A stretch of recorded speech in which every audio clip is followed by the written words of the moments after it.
everybody. This is William del Pilar, and this is Fired Up California. We are a fairly new show, but we're already making an impression. I want to thank everybody who's been watching and liking our videos. And before I go on, though, I want to introduce my co-host, Mr. Tyler Collins. Tyler, so I understand it was a big weekend. It was a big weekend. It was both mine and my wife's birthday, but mostly my wife's birthday. You know how that goes. Oh yeah, I didn't know it was your birthday. So you guys follow the same date or just the same week? It's about 2 days different. So hers is the 8th and mine's the 10th. And we're the same age for about 2 days. Ah, there you go. There you go. Wow, I don't celebrate birthdays anymore. And women, once they pass 29, that's their stop dead day. But we got a great show tonight for the audience. You know, we've talked a lot, and tonight we're going to talk about the Latino uprising. Yes, and before y'all go, hey, look at that white racist. Why are you saying that like that? Go screw yourselves. I am Latino, born and bred. Yeah, my family runs the gamut from white to black, black to white, rich to poor, dirt poor, from straight to gay. And then we're also going to talk a little bit about Newsom getting into the podcasting business. Dirty little secret. He's been in it for a while, actually. And we also got Karen Bass deleting Texas. What is that woman hiding? And why is she deleting? Well, there's a recall Karen Bass that is starting to happen. And then we're going to have our every week, which I think will eventually become a popular take, is our Cali Blitz, which is our own form of a lightning round. So, Mr. Tyler, are you ready to get into this? I'm ready to get fired up. There you go. There you go. Yeah, let's have a scorching show. Let's not get into the what do they call those when you keep using words like that? I don't know, overusage. We got to think of some more synonyms here. Yeah, there you go. But actually, our first topic, people.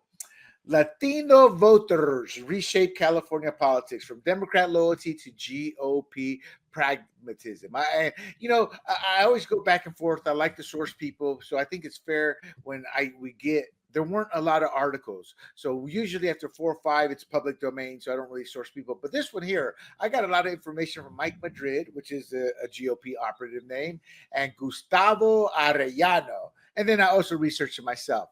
So what's happening is the Latinos are shaking California up in the wrong way. If you're Democrat, we are leaning right and we're flexing our political muscle. The only thing we haven't overcome yet, Tyler, is voter fraud.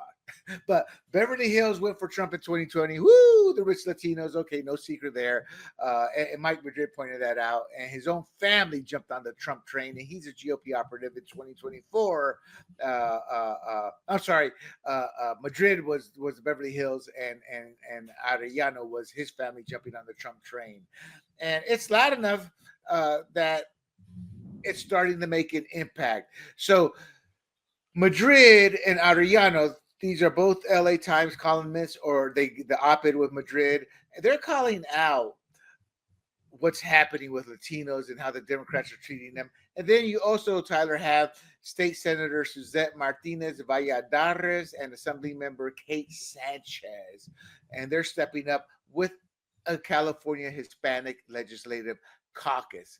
And this goes back all the way to Madrid's 1998 hustle. He was a press secretary when 4 Latino Republicans broke through, and now there are 9. So that's the introduction here. I wanted to go back in history here. What year were you born, Tyler? 93. So okay. So when you were 1 year old and not quite getting into politics, there was a proposition called 187. Now, 187 did not want to give money to illegals and social services and things like that. And that was seen as xenophobic. But you know what? The majority of Californians passed that, including a majority of Latinos. It was overturned by the California Supreme Court, and the legislative branch was allowed to do everything they've done. Fast forward to where we are now. Back then, we predicted this. I was still a fairly new California resident, and I don't remember if I voted that at that point for something like that. But I would have obviously been for it. Why? Because what's happened since then, I saw. Why? I saw two dictators of Panama. Modern days, people have seen Venezuela. When you siphon off the government, you eventually deplete the government and you get a caste system, the haves and have nots, and everything bad we've seen in California, education. It becomes an authoritarian state, or we have become, and they've kept the money lines to these social services flowing, and now we're broke. They accuse us of being xenophobic. I kind of view it as we saw the future. Looking back at this now, we are where we voted for this 187 because we did not want to be in the state we are today. What do you think of Prop 187 in terms of how it aligns to today? Yeah, you talk about the different crises that California is going through in terms of financial struggles to support all these services. Just look, 50 million, the anti-Trump fund, and this is all about defending illegal immigrants. I think it almost seems like 1994's 187 was the last time you had something successful like a vote like this that actually was trying to curb spending on illegal immigrants. And ever since then, it seems like everything has just been siphoning more and more money to people who are essentially going to be, they're not even U.S. citizens. Why are we spending money on them? Right. And the reason this worked is because the Latinos jumped on, and then anybody who wasn't Latino or Anglo or Black race or whatever, if you criticize, hey, how are we going to, this money's going one way, we're getting nothing in return. And you're xenophobic, you're racist, you're this, you're that. And again, it kept going until right around 2016, you started to see a change. And again, that's why you have 4 Republican Latinos in state legislature to 9, and there should be more, but I think that's a whole different podcast, and the failures of the CAGOP. So we are seeing a rightward turn. Look, there are GOP gains made in 2020, and it was Trump who won over the Latino heavy regions. He went over Central Valley, LA County cities in certain areas. And it's a trend that grew in 2024. In certain areas, he moved the bar from 5 to 10 points. Now, granted, Democrat the dominance was 15, 20, 30 points, but he moved the bar over. Trump was winning the working class that Democrats abandoned. Which is an interesting thing because it goes against the Democrat narrative that they see themselves as the white saviors protecting the poor, defenseless immigrants.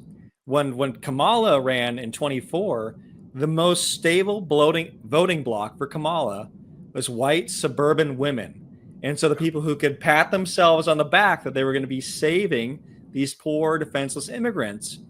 And the immigrants, or the new immigrant communities who just became U.S. citizens, especially in working class areas, these are the ones who became new Trump voters, which totally flips this Democrat narrative on its head. Not enough yet, but it does. You're right. It does. But that margin is part of what gave Trump the victory. It was that flip of a certain number of voters that pushed him over. Yes. I thought you were talking about California. It's not enough yet in California. No. You're right. And on a side note, as a child here in these United States of America, the greatest country in the world, I saw the white suburban female woman and how they treated my mother. And it's not that they did not want to help, but they wanted to help on their terms. You have to do this. You have to do this. Yeah. It wasn't about, it wasn't about finding out who my mother was. It was dictating to her, this is how you're going to do it. And I didn't affect me at all until I got older. And then I realized, looking back, I realized, wow, y'all some white suit. It's a savior complex. You hit it right on the head with that, and you're right. Trump's Latino support hit 35% in 2020 and grew in 2024. And on a national scale, as you were talking, Texas and Florida and California, like I said, when I said not enough, it's because California is lagging. And I believe, this is me, not Tyler, I believe it's lagging because of voter fraud. There's too many times that Republicans leading by a wide margin, and 6 weeks later, the Democrats eking out a win. It's just, and they don't want to. We saw this as local as the Oceanside mayor's race with Ryan Keim getting beaten only by a few hundred votes by Esther Sanchez and it's all these votes coming in after November 5th. Right. And as Joe Rogan, if y'all hate Joe Rogan, hey, Joe Rogan's the man. And for you entrepreneurs, I had a heated discussion with my partner about this. And finally, he's not a Joe Rogan fan. I was like, stop. Joe Rogan is a successful actor, a successful comedian, a successful podcaster. And in all three of those, what's the one thing you can tie them in? They're all businesses that he succeeded in. So whether you like him or not, the man is successful at what he does, and oh my gosh, I lost my train of thought there. He said about what did he say? Oh, I feel like an idiot. Hold on one second. We went down a tangent. We went too far, William. We got to weave back. Okay, so we were talking about the Hispanic Legislative Caucus riding this wave. Right. But it had to do with Trump and the rightward shift and Prop 187. Yeah. Okay, it doesn't matter here. It doesn't. Oh, I'm sorry. This is what he said. He said, look, New York and California are two blue states which have said it is illegal to show your voter ID. The only reason a state will do that is for one reason, to cheat. And actually, that's true, because you talk to any Latino, Black, any minority, they're going to tell you, yeah, I have to show my ID here. Yeah, I got it right here. They make every excuse as to why there shouldn't be any voter ID because they want to cheat. All right. So it's like it's something so stupid that only a university professor could believe it, that having to show ID is racist. I know. Yeah. I don't see them arguing about I don't see one Democrat saying, hey, all you people there in the airport line, y'all don't need to show your ID. Just come on. You don't even need to go through TSA. Not one. So, Tyler, can the CAGOP take advantage of this Latino rightward swing? I think we have to. If we want to win back areas in San Diego County and different cities, we're going to have to. There's a difference between have to. We have to do a lot of things in life, but can we do it? Is that does CAGOP have the fortitude to be able to do that? Because that's a long-term plan. And it seems like today's society, we live in a short-term game. That's true. Everything is a short timeline. It's all about the next cycle. It's gone from where's the long-term 10, 20-year plan? I have hopes that they're going to be able to take this wave and incorporate different groups into the party and take them under the big tent. But we'll see. Yeah. Okay. So I want to go a little bit more quicker here. I bogged this down and I apologize. So real quick, first generations. I'm a first generation. My parents technically aren't immigrants because my dad's Puerto Rican. So he was able to go back and forth on the island, and my mom married him. So, but I'm technically what you call a first generation. So I grew up speaking Spanglish. My nieces and nephews, they don't even know Spanish. So that makes it unique. What ties Latinos together are our family and where we are from. But we know and understand this. So that doesn't drive us. That's part of our culture we're proud of. But what drives us is basic economy. Whereas, and this is where Democrats have failed. They thought we were a secondary Black, meaning what drives Blacks together is your skin color, is your skin tone. It's your Black. That's what combines a lot of Black Americans. And what saddens me is I do know some Black Americans. They'd love to know, are they Nigerian? Are they this part, that part? Even if you do a genetic test, it may tell you what region you're from, but you don't know who your family is, stuff like that. So I think that's a key separation in the Democrats' failure. So, and the fact that by this third generation, we're not speaking Spanish, that means we're more American than we are Latino. What brings us together as Latinos is just the politics. Yeah, I'm Latino, I'm proud of this. But at the end of the day, yeah, I'm Latino. What's that? How much is that going to cost? Oh, hell no. That's how it is. So these are my thoughts. But any thoughts on how I see it? Am I looking at this wrong? And granted, I'm not trying to ask this as rhetorical. That's how I've seen it happen my whole life. And it seems when I bring these things up, people go, no, that's not it. And I'm like, well, I'm Latino. I grew up around a lot of Blacks. I'm like, why aren't people seeing that kind of? I view it as a common sense way of looking at it. I think religion's another big component to that. I think Yes. you had, especially as the Democrats have gone so progressive and so anti-Christian with a lot of this stuff and pushing trans things, a lot, especially the first generation immigrants from Mexico or other countries who might be very devoutly Catholic. And There all you they go. want to do is they want to raise their families and be able to afford gas and have a job. And when they see that their kids are in the schools and they start hearing the kids or start being told that girls can have, things and boys don't have to have things, then they're saying, well, wait a minute. This does not jive with like our culture and the values we want to teach our kids. And so that's the bridge that they have to the Republicans, because the white part of the Republican Party, a lot of them have deep, Protestant or Catholic conservative values. And so that's a bridge between these two different groups. Well, I got to be honest. So here's something people don't realize. Well, I'm sure they realize, but maybe since you're born and bred California, you may not realize it. But there's a deep religious component to Black America in the South, the Baptists, and though it's not as bad as how you see it on TV with all the singing and all that. They do that, but it's a rich, vibrant tradition. Obama, because at first I used to always go, they'll never fully indoctrinate Black Americans as they tried saying, hey, it's white racism, it's a Republican Party, it's this or that, because of the strength of the church, especially in the South, where 60% of Americans still live. Well, lo and behold, Obama started going after the preachers, bribing them, bringing them on board. I saw a preacher, a Black preacher, and white preachers have done the same. But this is when I was like, oh my God, if they crack that, we are truly screwed as a country. And where he was like, I had a dream. God said I needed a plane, and you must bring me that plane, my flock. I swear to God. I obviously changed. Oh, one of those mega church people. I don't even think it was mega church. I don't even think it was mega church. He just, really, God sat there and said, you need your own private G, whatever they call those planes, I don't think, and then there's another one called Pavlich or Providence. He's just a total racist bigot. And these are men of God. Men of God don't teach hate. They teach love, compassion, etc. So when I saw Obama going that route, I was like, it was brilliant on his part. On the Democrats' part, and it worried me. But it seems to have kind of leveled off. But you're right. The religion component is a component that's a given. But I think what you hit on best is the pocketbook focus.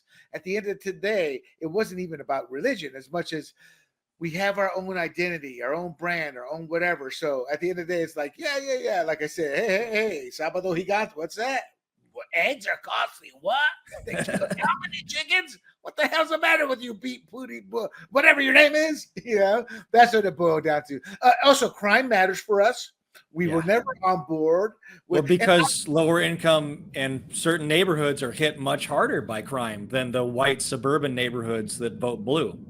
Exactly. Okay, let's quickly wrap this up here with a couple more questions. So we talked about, you said the CAGOP has to. And I'm like, yeah, I know they have to, but can they? You didn't really answer that question, but let me dig in a little deeper with you to pick at you there. Give me an example of what they would have to do to get Latinos. If you were their consultant being paid $800,000 a year for a half hour of work, what would you tell them in a half hour that they must do? We have to bring the Hispanic community into the fold fully, like as equals. We can't just so the Democrats, they use blacks and they say, if you don't vote for Joe, you're not black. There's the white progressives on one pedestal, and then there's the black constituents, the voters who vote for them. We need to welcome the Hispanic community as equals, and we need to invite them into the tent and say, hey, we are going to be partners with you and represent you. And there are certain components, we talk about this and disagree, but I think there are certain components of the Republican Party which are still quite racist. And if they're going to be trying to say we can't have Hispanics in the party or we can't do this, they need to be shunned. I'm sorry, because we need to welcome Hispanics into the fold, A, because it's the right thing to do, and B, because strategically we have to get the numbers. I will completely push back on that. There's a very small percentage of Republicans and conservatives that are racist. That's blown up by the media. I have never ever experienced that in my life. I've talked to a lot of Latinos. I think that's a myth push, but you're right. They have to be shunned. I think the problem with it has nothing to do with color, more to do with just the way the party's structured, who gets involved in the party. So for example, if I had a half hour, you need to go after the Hispanic 100, start to give them entry into the party, into power positions. Meaning you don't give them power positions, but hey, there's a potential secretary one day. There's a potential this. Two, you got to go into the blue Latino districts. But that's not just it. You got to go into Compton, but you got to go into Barrio Logan. And when you go into Barrio Logan, you go in with somebody who speaks Spanish. I have flipped votes because I speak Spanish, because that person who doesn't speak Spanish, they have a perception that's not true of this one candidate versus the other candidate. So that's where I would start. It all starts with the ground game. And four, you can't sit there and pick a candidate because he has the most money or because he's loyal to King whoever, fill in the blank there. You got to pick somebody who understands, who has the love, patronage, and support of the community, who's involved in the community. And five, you're talking about communities that are lower income. That guy who's well off, he may not have interest in politics, but there may be that young charismatic person. So the Republican Party has a bad habit of, well, you have to bring this much money to the table. And it's like, dude, I got to sell my house if you want me to do that. So those are, because Democrats, what I just described to you, Democrats do. They do. And the reason I push back on the racism is, you look at any Latino household, Tyler, you go break, what's the saying? Break bread with them. You're going to find out, holy mackerel, they have their own shades of brown that goes from white to black, because Americans have stereotyped Latinos into being brown, short and brown. The problem is that's what most of us may look like, but we actually run the whole gamut. Why? Those Spaniards, man, they were like rabbits when they conquered the world. So they mixed in a lot of white. Then there's a lot of Chinese. I have Asian, I have white, and I have black in my bloodline. So anyway, let's wrap this up here with to the audience. Latinos are set to be 15% of U.S. voters by 2030. That may sound like not. And they're going to be a majority in California within a few decades. I think in terms of the overall state numbers, they're going to exceed the number of white Californians within decades. That's right. All those whiteys going to be going, That's my favorite word. I've stolen from the Mexicans. I never heard the word until I met a Mexican. As a Puerto Rican, I had it. But Sábado Gigante transcends all cultures. For those who don't know, Sábado Gigante used to be a variety show that was worldwide famous. Beautiful women, it was based from the 70s, but it was just popular. Okay, so Latinos are flipping the script, Tyler. They've gone partisan, in terms of like telling Democrats, we don't like what you're doing. Hey, Republicans, we're leaning towards you, but we don't like this neither. They teamed up with the GOP caucus, the Latinos that have been elected. So we have our own caucus, which should grow. God bless female power. It's 2 females who did it. So this could shake up U.S. politics, because a lot of times, not as much now, Tyler, but that California high-ranking politician would always be seen as a candidate for those 50 electoral votes. We're still a generation away from that, but I think we're on the right track.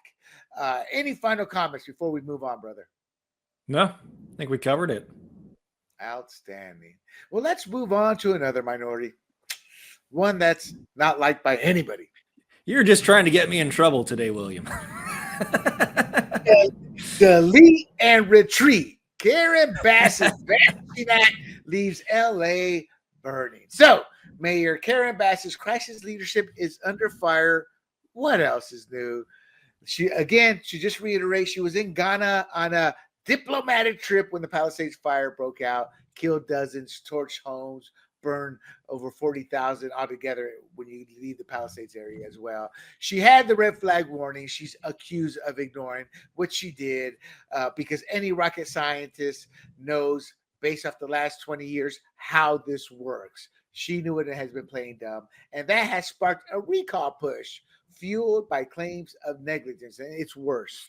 It's gotten worse, Tyler. Her phone's supposedly auto-deleted text. I guess if you have somebody doing this, not looking, that's auto-deleting, But she's lost a lot of text by LA's own governance. You got to keep that stuff for 2 years, but there's a little state law that says you really don't have to, and she's hiding behind that. The recall is in place. 330,000 signatures are needed in 120 days. Your thoughts on that before we move on to the meat of it? Well, when you talked about the text, my first thought is, what is with Democrats and trying to hide things on servers? Texts, emails. What are these texts? Benghazi texts? I don't know. But 30,000. That's 30, a lot 000. Of texts. So I think the bottom line is the recall, I think, just underscores a perceived failure to lead. It is a failure. There's a clear failure of leadership. That is true.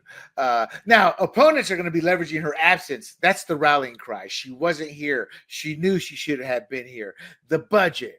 And now I think these taxes, it undermines her completely. So my point is we don't know what's in those texts. So we think the worst. She goes, no. They just be harmless texts, my friends, and, but the catch-22 is she's damned if she does, she's damned if she don't. She's damned if she shows those texts because we know she's deleting them. But if she doesn't show them and they are truly deleted, we'll get to that in a second. We can use her opponents can say, well, that's because she deleted them, or we can't find them because they probably had this, this, and this. And the more you state that, the more it becomes believable. Do you agree with me? She's kind of in a no-win situation, and I don't know what she should have done. What are your thoughts? Yeah, she's totally in a no-win situation here. If she actually has something incriminating in those texts, then she wouldn't want to share them. But if she ends up not sharing them, then they're going to say, well, what was in your text? Why aren't you sharing it? So her opponents are going to use this exactly like you said. Why would? As they should. Again, so it's a no-win for her. Again, it's a 1981 state opinion, which I assume came out through some legal ramifications that says they don't have to save it. That's her little state loophole, is what you're talking about there, right? Yes, and while legally that may supersede the LA governance, as a Los Angelinos, you're representing Los Angelinos. I would, as a strategist, it would be easy to convince them. Don't you think that since she's representing you, Mr. Los Angelinos, and the city, that who cares what the state, she should have honored the Los Angeles will of the people? I mean, it's so easy to turn it that way that I think she may be doomed here. Now, let's get the fire chief fired. Well, and this is in contrast with other officials, and they've released records from the fire's early days. That's right. But now she's not doing it. It's a total kind of, if other people are doing this with no problems, why isn't she? It totally confuses things there. Because she is Karen Boss, man. I mean, it's like I tell my friends once a week when I bring this up, I go, who am I? I'm Karen Bass, not answering the question at the airport. So let's get to the fire. Yeah, I wonder if this recall, we're going to reel her in this time, or is she going to break loose again? I don't know. I think she's toast. So she fired Kristen Crowley. Kristen Crowley screaming budget issues and how she sent people home. And Karen Bass says you should never have sent those 1,000 people home. Everybody who knows politics knows that's a complete lie. She kind of had no choice but to send them home because there was no money to pay them. Had she paid them, Karen Bass would have probably fired her for that alone. And so there's no data on who Los Angelinos blame in terms of Crowley or Bass, but I think it can easily be swayed to look at it. Hey, you're the top boss. You're the one who cut the budget. You may have fired her for sending the people home, but you're the reason she had to send them home. So again, there's no data on who favors it. What I got out of it is most of them are more than likely to look at Bass more unfavorably than Crowley. Your thoughts?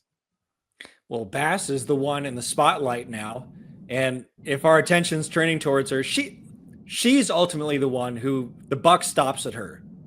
All right. Your fire chief ultimately reports to her. So a good leader is not supposed to blame their subordinates for the ultimate failure is at their feet. The leader's feet. So, for the audience, I looked into this because my first thought is, well, why don't you just go to the phone company? Well, the truth of the matter is the phone company only keeps actual text like for a few days, a couple weeks, maybe a couple months. And what they keep are like the timestamps, when the call was made, who the call was made to, etc., stuff like that. So they may still be able to catch something with a subpoena, and I think they need to produce a subpoena ASAP because she may still be deleting text at this moment as we speak. Damn, Tyler, damn, will you delete, you know? But here's my question to you is I think it would be smart strategy to go after who? Every one of her associates she was in contact with. I guarantee you not all of them are deleted. They're not even thinking about it until they're told to. And even then, yeah, I'll get to it, boss. I'll get to it. Boom, they don't. I think that's the only avenue they have to pursue in trying to recover the text. Now, if she's smart, here's what I'm telling them. Delete this text, this text, this text. Leave these. That way she looks innocent. So how do you think if you were in Karen Bass's camp, if you were in the opponent's camp and Karen Bass's camp with this deleting text, what would you tell them to do? Well, Karen's probably going to try and tell them, just like you said, but good luck organizing that. A bunch of who knows how many different people she sent incriminating texts to. And the chances of you getting every single person to delete exactly what you wanted and none of them getting caught by the media or going to some whistleblower outlet, it's going to be a really hard thing for her to pull off here. I actually would disagree only because she's probably just a little inner circle, talking to a few key people in terms of that flight back into Ghana. Now, the text that you're referring to may be the before she left. What was she saying about all this beforehand, before she went to Ghana? But the text there, I think it's just to a small circle. Yes, I would, if I was a consultant for Karen Bass, I would tell her as a consultant, assign this to somebody, even if you have to round up the phones to delete every email. If I'm telling that to her opponents, you subpoena, you target, find out who she may or may not have been talking to, then you subpoena their phones. Because the odds of them, it's human nature, laziness, of them having deleted everything is not going to be there. There's going to be something there. So are you aware, do you know who is funding this recall? Who is behind it? Nicole Shanahan. She's at it again. And you probably know a bit more about her than I do. Tell us about Nicole. Well, so Nicole was with the Make America Healthy Again RFK campaign. She was the second-hand lady, or second in charge with RFK. She was going to be his VP. And then he joined the Trump campaign, and she stepped out and was still supporting RFK, though, with this movement. Right. Okay, she's a billionaire. What I found, do you know what she does for? Yeah, that's important too. Is she's got a oodles of money to make things happen. That's right. And I did not know this, and I'll be honest, it kind of drops her a notch in my eyes. She became a billionaire because of a divorce settlement through Sergey Brin, the co-founder of Google. But she sounds like a very sharp woman. And to the audience, I haven't done the research on who she is, but I've heard her speak. I've heard her talk, her passion. So she's a strong woman there. But I just kind of assumed she made her own billions there. But according to my research, and I hope I'm wrong, maybe I'm wrong, but that she got it from her divorce. I'm like, that, to me, I'm like, who the hell is your lawyer? But maybe she helped with the Google, work there. Who knows with Google. I'm not sure. So I want to tell the audience there was a recall of Gascon twice that failed, and obviously the recall, I want to say twice also for Newsom that failed. The problem with the Republicans is the Gascon recall was co-opted by rich elitist spouses involved in the CAGOP. And I mean it that way, exactly how I said it. They didn't care about recalling Gascon. They wanted to do something. They wanted to get the cause. So what did they do? They hire an outside consultant to come in, do all the signature gathering. There was contract work. They were lazy. They didn't care. a large number, I want to say 15% or so, were rejected, thrown out as false, to the grassroots that does the bulk of that for free or at lower cost, they ran off. So they utterly failed. When it came to the Newsom recall, and this is your constant criticism of the party, right? It's again turning away from the grassroots, the people on the ground, and going towards the financed class and hiring out help, which ultimately doesn't work. Exactly. And if the Republican Party leadership, which would fight the Democrat Party as much as they fight conservatives to wipe them out. One reason we've lost, Tyler, we don't no longer have a ground game. And they have literally ostracized and done everything to destroy the grassroots. Now, here's how life works in politics. Your grassroots is your heart and blood and the soul of the party in terms of your foundation, your infrastructure, getting the vote out, getting all that stuff out. Everybody else is on the rah-rah, or they're the money people, because you need money to do all that. So when you lose one of those components, you fail. Why do conservatives fail? They don't have the rich component, the money component. They've got the grassroots enthusiasm and ambition, but they don't have that. Why is the GOP failing? One big reason is they've lost the foundation of their infrastructure and had a campaign. To the audience, you may not know this, but the state party came out in right around 2008, 9, 10, right around there, says they're going to rely more on technology. And they gave up the grassroots. Right about then is we were arguably, there may have been another county ahead of us, the deepest red county. Once we went to the technology sector and abandoned the grassroots and the ground campaign and the precinct campaigns, all that, we slowly started becoming purple. And then when it was all gone, it completely evaporated and we exponentially lost. This is now a deep blue county. And the reason I say that is I know that I asked and I was told that specifically. And to finalize that point, I was told that it is not the Republican Party's job to go into blue districts. It is the campaign's job to go into blue districts. The party's only job is to bring every registered Republican voter to the polls. And I'm like, well, that's a losing end some. There is no, I mean, that's a loser. There's not enough Republicans registered. Not to mention there's Republicans who are disgusted with the way the party is. They're not going to go.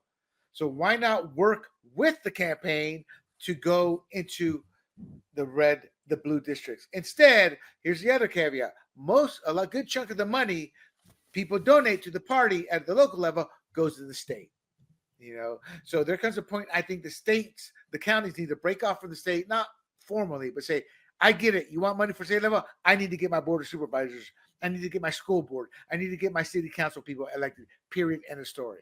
That would cause chaos early on, but that's how you would start to take the state back. And so I'm going to push back a little bit against this. So I was at some recent meetings with the San Diego GOP, and what they were saying made sense. Let's take, for example, the John McCain race that we have here. Right. So what they were saying is that if John McCain's team is spending time outreaching to Republican solid red voters, that's a waste of their time because it should be the GOP which is getting those red voters to the polls so that John McCain and his team can take his time to focus on the blue districts and blue voters. Oh, no, I get that. Now, Tyler, simple question. Can you fart and chew gum at the same time? You can. Seriously? Yeah, well, then you see my point? They can do both at the same time. You're right. That is a responsibility, but they can also work and help. You see what I'm saying? See, that's the black and white bullshit. And I don't want to curse. I told my producer, but that's just nothing but a BS answer. It's there's 10 zillion analogies. I just love that one. Can you fart and chew gum at the same time? Yes, you can. So there's no excuse for them not to be able to do both. So to me, it's not a pushback. Because I agree with you. But then, if that's all they can do, then we need a new chair. We need new leaders in that Republican Party because you can do both. I mean, one simple solution that I don't see happen a lot, I'm sure it's happened, but it's not the norm, is if you got a board of supervisor and a city council, or maybe that's not, board of supervisor or district, and there's areas where they cross, or state, I'm sorry, a better example is a state race and the city council, or state race and a board of supervisors, because board of supervisors, those are separate areas, city and what board. But if you get a state and either or, as a chair, I need you two campaign managers to sit your asses down. y'all cross in a lot of districts. You need to work together now. End of story. I don't care about if you don't like each other. I don't care about, well, I just care about my candidate. You're in the same damn district, and that saves us money, saves us time, and you're building and working with the Republican Party. So this pushback, this is my only job. No. That's like saying, well, my wife's job is just to breed and have kids. That's all she's good for. She can only do one thing at a time. No. People are multidextrous. They can do more than one thing. So you'll find that out when you run in a big race. What? You're not going to help me? I found that out at small races, actually. So talking about assembly working with board of supervisors, well, let's think even at a smaller level. City council working with school board, because it's all in the same city and these districts overlap. There was a certain school board candidate, and I'm not going to name who, that I reached out repeatedly in my race for Carlsbad. I said, hey, let's work together. Let's work together. And it wasn't Jen Belknap. Jen Belknap helped me a lot. But there was another one, and I kept reaching out. We had a lot of overlapping territory, and it was crickets. And why? Why was it crickets? Because it was you. That's where the party go, hey, Mr. Other candidate over there, get your ass in here. Well, I don't really have time. Really? I don't have time to write that fundraising check or to make sure you're endorsed or to make sure you're on the mailer. Did you get my drip essay? And that part of the, see, you may not have the power, but the party does, and they fail to exercise. They're cowards. They're on their knees for other people. They don't care about you, and you're the most important person they should be caring about. Instead, they care about, oh man, I got to keep my job or I'm going to move up the chain again. What's that? That's how you get out of those guys. All right. So Nicole Shanahan is actually a Silicon lawyer, so she's done well for herself. All right. Let me close this out. Any final comments? Oh, and my whole point on that is we are so unorganized as Republicans, whereas Nicole Shanahan is formerly a Democrat.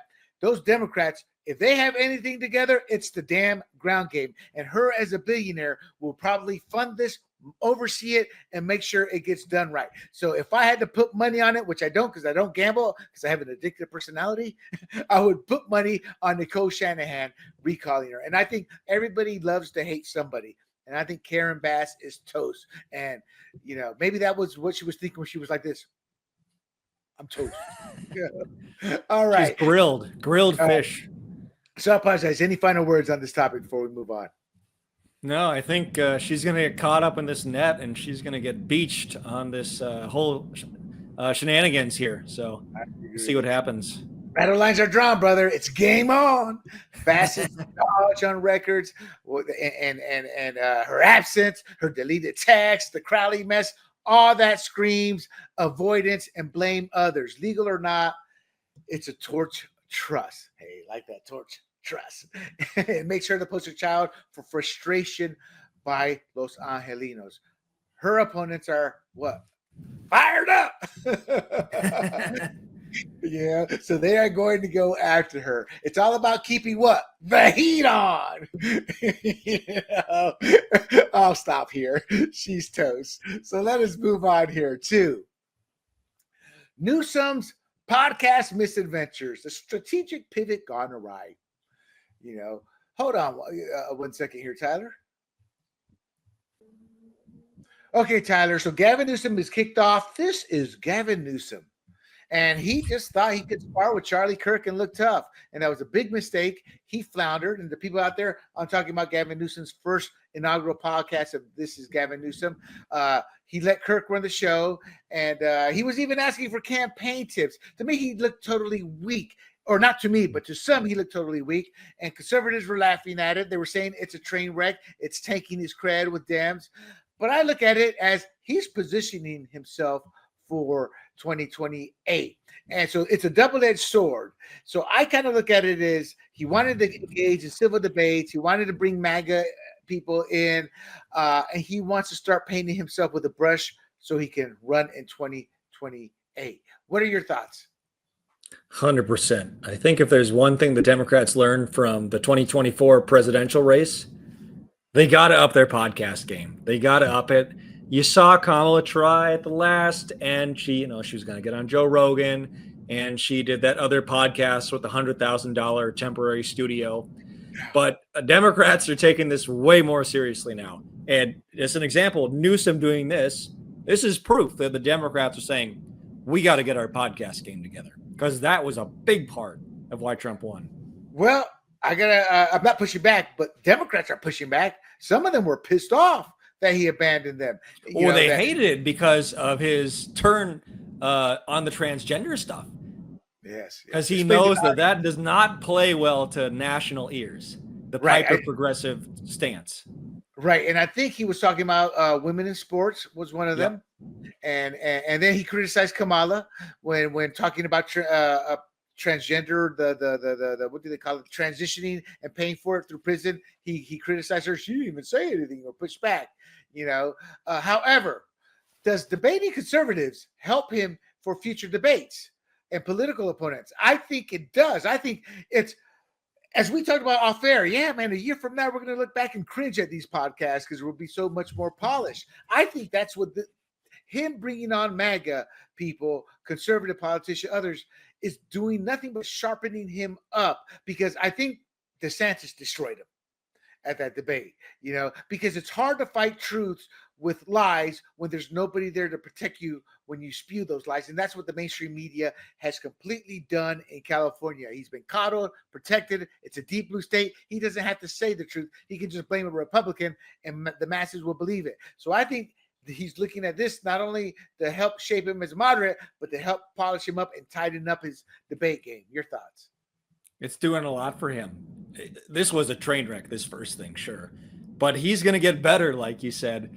And another thing with this is that when Newsom speaks on a conservative podcast, he can speak directly to, let's say, a middle-of-the-road audience who might be watching this. A Latino. And that'll be directly his words to them, instead of filtered back through Fox News or some conservative media. He can speak to them. And whereas if it was taken through Fox News, they might spin this and try and make him look worse or something, because that's what the media does left and right. But he has a chance just to have that dialogue. So I think that's going to humanize him in a lot of people's minds. And if you're middle of the road, this sort of thing could, Newsom's not so bad. No, I agree. Certain people might say. I agree, but let me push back a little bit from this perspective. He called defunding the police lunacy, Latin X. He dismissed that. Those were two policies he fervently pushed. So he may speak to the conservatives in the middle of the road, but I also think this isn't really who he is. He's trying to rebrand himself. So I think it's imperative upon conservatives to expose the truth with his actions. I find that so easy to do. You disarm somebody with showing the data, the actual actions in layman terms. So am I right that he's trying to rebrand himself? I think you'll say yes. But are we able to deflect his lie that he's going to be spewing on these podcasts? We're going to have to be persistent about it. Look at Kamala. She almost rebranded herself within a couple months' time. Kamala was one of the most progressive politicians out there, literally raised by a communist college professor, a self-professed Marxist. Yes. And she was a Marxist, and everything she did was far left. And as soon as she was tapped on the shoulder to replace Sleepy Joe, well, all of a sudden she's a moderate, and everything she's ever done before isn't really her. And now she's this moderate position. What does Newsom have? Newsom has 3 years. He's going to be able to change the public perception. See, I just don't think he will be able to, only because there's not just a 1 or 2 years, there's years of him being able to be countered. But what separates him from horizontal Harris is the fact that Newsom is charismatic, he's likable, good looking. What hurts him is he's waspish, so opponents can use that to look at, hey, Black America, man, they keep saying they want to help you, but they keep bringing in these white dudes, And to me, I don't care, but that's a campaign tactic to use, So I think it's incumbent on us. I think he can be easily destroyed, but he will go from, to me, a 2 or 3 as an opponent today to a 6 or 7 as somebody to be feared if we don't watch our backs. So real quick before we close this out, to the audience. So everybody's like, hey, Newsom's starting a podcast. We all act as if that's new. Not true. As San Francisco mayor, he hosted the Mayor's Hour. It was a weekly AM radio show that ran for 1 year. He was lieutenant governor. No, 1 year, and then as lieutenant governor. So that transition. The Gavin Newsom Show on Current TV, the cable show, cable network that Al Gore owned. That he showed. Remember, these are all green people, but Al Gore sold it to Al Jazeera, oil people. It was the mayor's hour. No, I'm sorry. It was a high-profile interview show. Then as governor, politicking with Marshawn Lynch, 8 months, that's going, but it's very infrequent now. And then finally, this is Gavin Newsom, 2 weeks so far. My point is he hasn't been he has polished himself. He has been quick-witted, but he's been so protected that once he faced the conservatives, he will get destroyed. Again, I'm just reiterating a point, but I think this podcast and the conservatives can help polish him. Final words on this before we close it out. On his history, anything of note to that? Do you think it's helped him along to become the charismatic, polished guy he is? And do you think this final podcast or this current podcast is his next step towards global domination? Yeah, I think this could be his next step towards global domination, or I don't know, stealing all the hair gel he's going to just have for himself all one day. Yeah, he's going to get better. We'll see. It's going to be really interesting to see him. He's going to have some complete failures along the way, though, because he's out of the Democrat mainstream media little nest. He's now in the big Thunderdome of conservative dialogue. So we're going to have some great moments of him just completely losing it, but he's going to get better. So all right. So Newsom's not waking up, people. Remember that. He's just playing dress up. He's tossing Trump compliments around and deportation tough talk. He thinks he's John Fetterman right now, using that style. But don't buy it. He's a California liberal doing what they do at the Comic-Con, cosplaying for 2028. He's banking on us ignoring his woke resume, and that resume is so woke and so deep, it's like 5 pages. And these are fake tears he's now talking about. And the podcast disaster with Charlie Kirk schooling them on transgender sports, that wasn't a misstep. That's a real Gavin Newsom not knowing how to react today. But eventually he will, and it will be up to us conservatives to expose him. He's not going right. He's just awful at acting right now. He's flailing to seem electable while tripping over the same old shtick. But watch it, folks, because he's a quick learner. So we better be on our toes. Okay, everybody, this is our Cali Blitz. It's our lightning round. We go 1 to 2 minutes. I bring up the topic. I bring up a question. Tyler gives his thoughts. I give my thoughts. If it's pretty deep, we'll give 1 or 2 more thoughts, and then we move on, people. You better be quick here, Mr. Tyler Collins. Cali Blitz number 1. Kamala Harris is reportedly weighing a 2026 run for California governor. A decision critics see as a fallback cushioned by her name recognition rather than having a clear vision.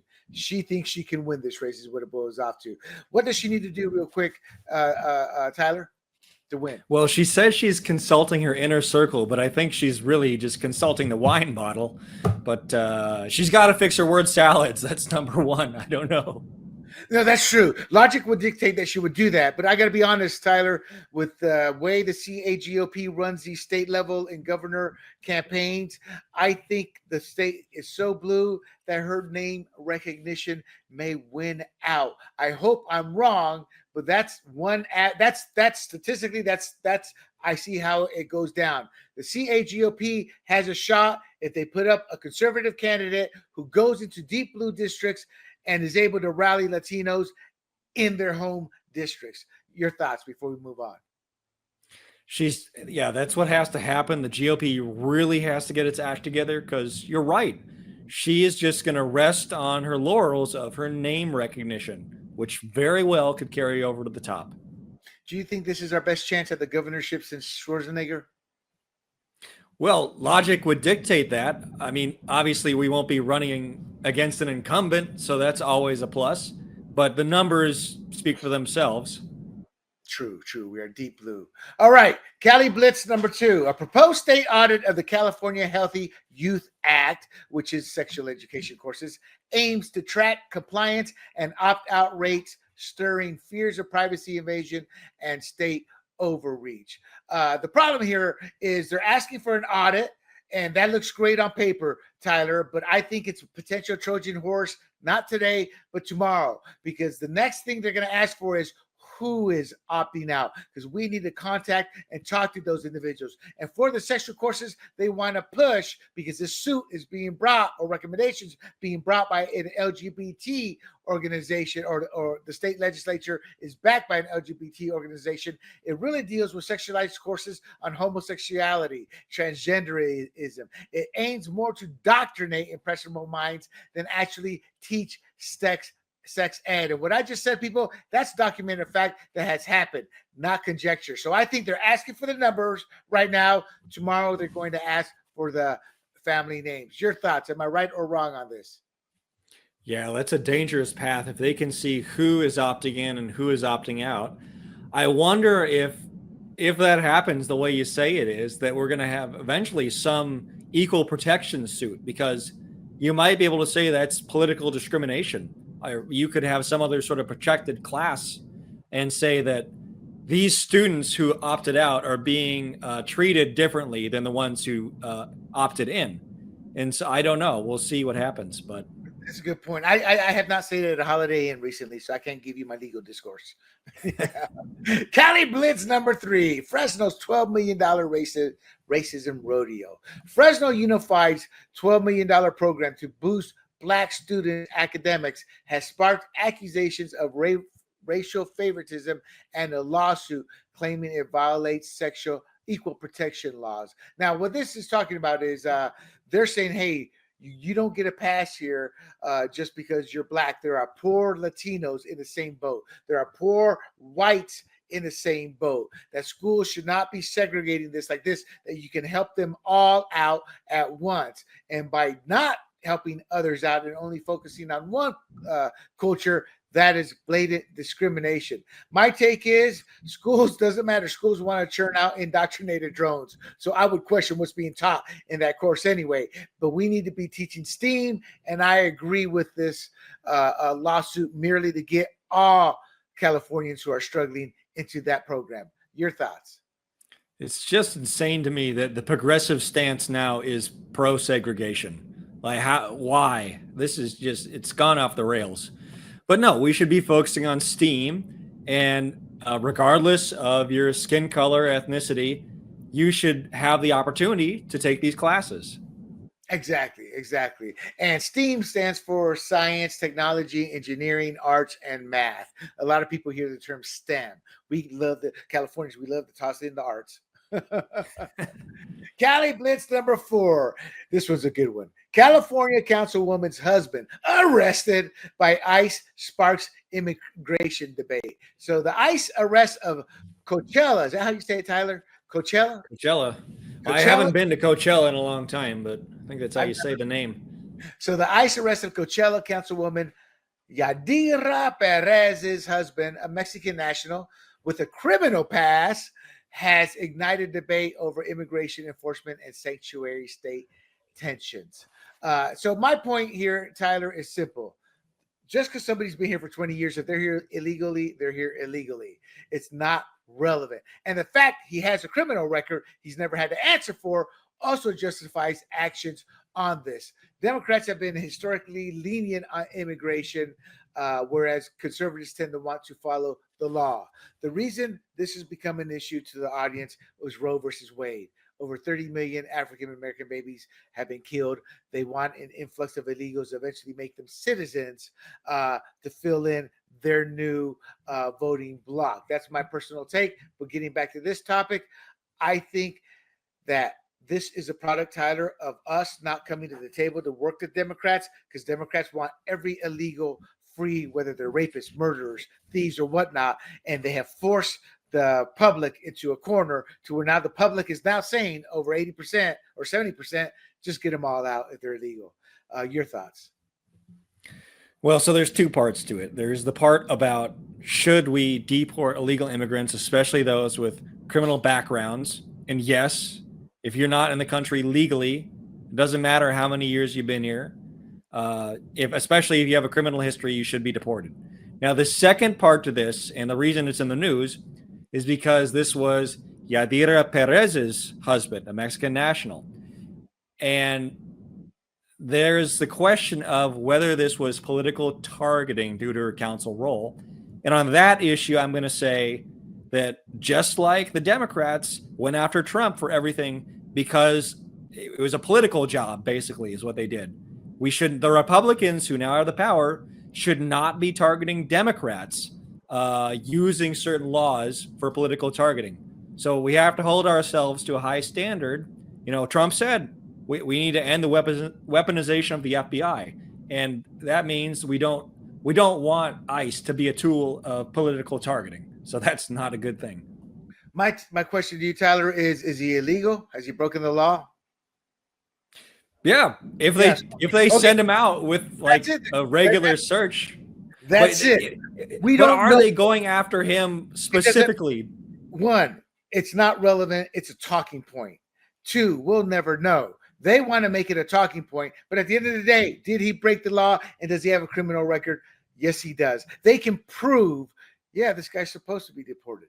My issue is this guy may not have to have been deported had Democrats been willing to come to the table. Let's figure out a way to get the bad guys, keep some of the good ones, etc. Instead, it was all or nothing, and they're losing. So she can make any claim. She has no way to prove it, and that's the issue. So she wants to make it a talking point. It's like, feel bad for me, and let's go after those vile, evil, supremacist Republicans, when at the end of the day, by law, they did everything by the book.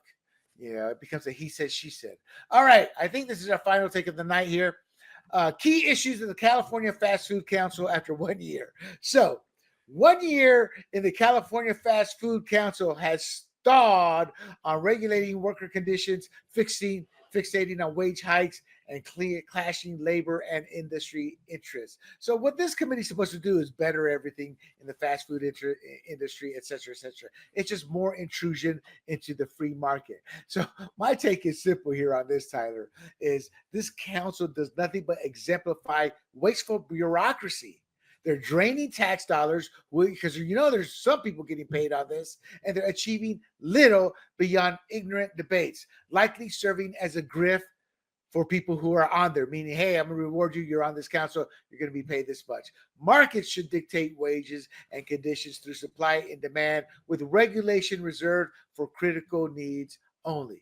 And pushing another minimum wage hike, Tyler, which is what is currently on one of the few dockets on their table.